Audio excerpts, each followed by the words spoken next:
নমস্কার, আশা করছি আপনারা সবাই খুব ভালো আছেন। জানেন তো, এই মেঘলা মেঘলা দিনে কেমন মনটা ঘরে থাকতেই চায় না, কিন্তু সবসময় তো দূরে যাওয়া যায় না। শান্ত প্রকৃতির মাঝে কিছুটা সময় কাটিয়ে আসতে পারলে বেশ লাগে।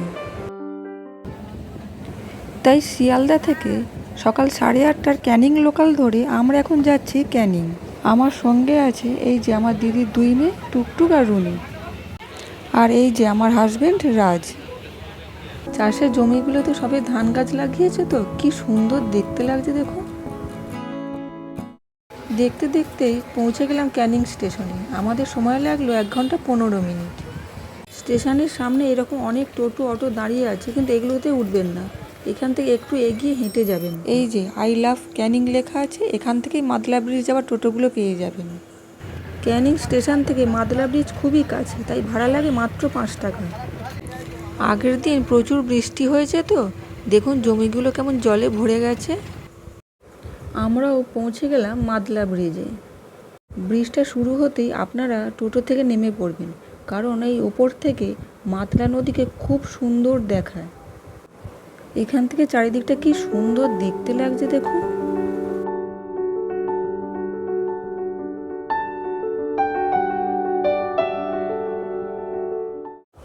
আপনারা যখন এখানে আসবেন তখন অবশ্যই গুগলে মাতলা নদীর জোয়ারের সময়টা দেখে আসবেন, কারণ ভাটার সময় এই নদী প্রায় শুকিয়ে যায়। আজ যেমন সকাল 8টাতেই নদীতে জোয়ার এসেছে। এখন দেখুন আকাশটা কেমন পরিষ্কার হয়ে গেছে। এখান থেকে নদীর পাড়টাকে কি সুন্দর দেখাচ্ছে দেখুন। তাহলে চলুন এখন আমরা ওখানেই যাই।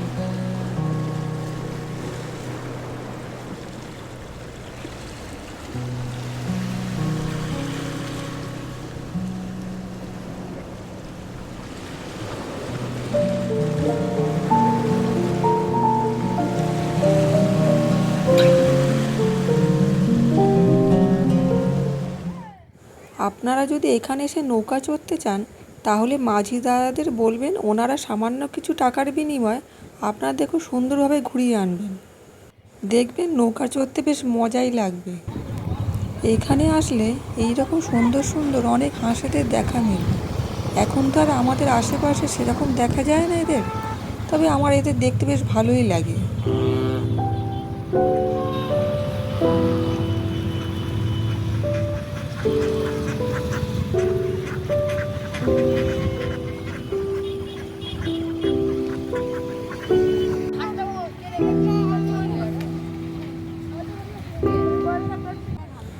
এখানে এসে গ্রামের এই শান্ত নিরিবিলি জায়গায় বসে থাকতে বেশ ভালোই লাগে আমাদের।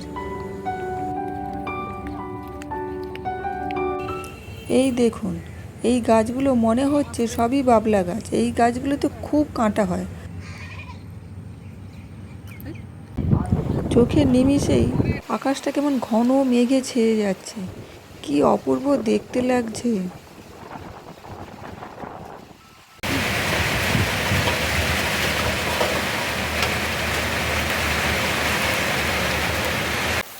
দেখতে দেখতেই প্রচণ্ড জোরে বৃষ্টি এসে গেছে। আমরা তো কোন দিকে যাব বুঝতেই পারছিলাম না। সামনেই দেখলাম ছোট্ট একটা ঘর। দৌড়ে আসতেই ওনারা আমাদের দরজা খুলে ঘরে বসতে বললেন। সত্যি আমাদের সবারই এত ভালো লাগলো। দেখুন বাচ্চাটা কী সুন্দর তার ঠাম্মির সাথে বসে বসে খেলছে। এখন বৃষ্টি প্রায় অনেকটাই কমে গেছে, তাই আমরাও বেরিয়ে পড়লাম।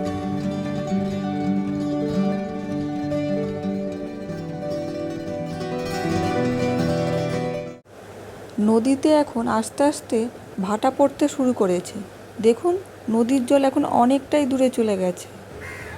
এখানকার গ্রামবাসীরা এখন যাচ্ছে নৌকা করে মাছ ধরতে। জোয়ারের সময় অনেক মাছ আসে, কিন্তু ভাটার সময় সেই সব মাছ ফেরত যেতে পারে না, তখন এই অল্প জল মাটিতেই আটকে থাকে। সেই সব মাছ ধরতেই এরা যাচ্ছে।